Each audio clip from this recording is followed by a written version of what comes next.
Ажыл эмес, iPhone эгер болгонумда курдаштар сындыруудан коркуп турмак. Кымбат сотка жоготуп албайын деп, азыркыдан бир башкача көңүл бурмак. Энергия деген темада дил баян жаздым. Бүгүн электр энергиясын үнөмдөсөк, анда эртең жаратылышты сактайбыз. Жаштарды өзүңөрдүн убагыңар үчүн эмес, келечек үчүн тарбиялагыла деген кеп бар. Бул ойду мен азыр далилдеп берем. Япон эли өзүнүн алдыдагы 200-300 жылын пландап жашашат.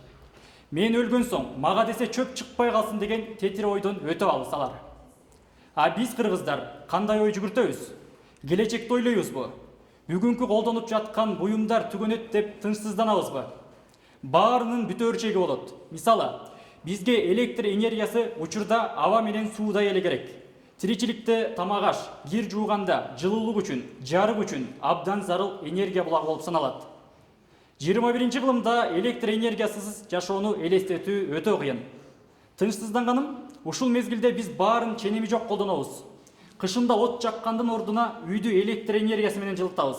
Электр лампочкалары күнү түнү дебей күйүп турат. Албетте, бул өзүбүздүн капчыгыбыз үчүн дагы, гестер үчүн дагы, мамлекет үчүн дагы залал болуу үчүн нерсе. Себеби биз электр энергиясын дал ошол гестерден алабыз. Суу болбосо жарык, свет болушу кайдан? А суунун өзү бул жаратылыш. Калкыбыз сарам жалдуулукка үйрөнсө, келечегибиз да жаркын болот го. 18-кылым башка, азыр такыр башка. Ал кезде адамдар жарыкты, жылуулукту күндөн денесине сиңирип, ошол аркылуу кубатталып турушкан. Азыркыдай муктаждыктар деле болбогон. Ааламдашы доорунда болсо, колдонгон уюлдук телефондон тартып жүргөн машиналар да электр энергиясына муктаж. Свет жок болсо, телефонду кайдан кубаттайбыз? Май куюучу жайларда да свет жок болсо, анда машиналарга күйүүчү майды куя албайбыз. Деги эле электр энергиясын токтотуп салса, анда учурдагы жашоодо улуу көтөрүлүш дагы чыгып кетпейт деп ким кепилдик бере алат? Ошондуктан сарамжал болсок, анда келечегибиз да кең болуп, аны сактаган болобуз.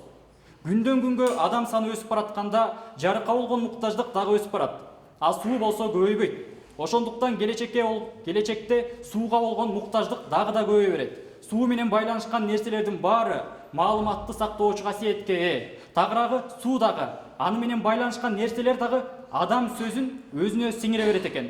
Жакшы сүйлөсөк, суу дагы өзүнүн берекесин берет. Жаман сөздөрдү сүйлөп текебер болсок, анда суу өзүнө ошол маалыматты сиңирип алат да, кайра жаратылыш кырсыктары аркылуу бизден өч алат.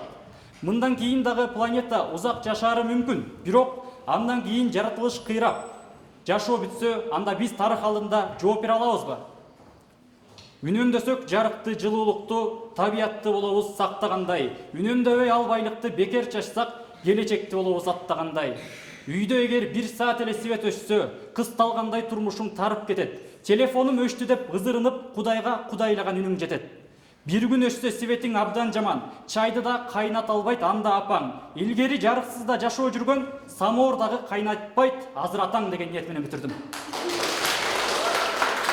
Ушуну менен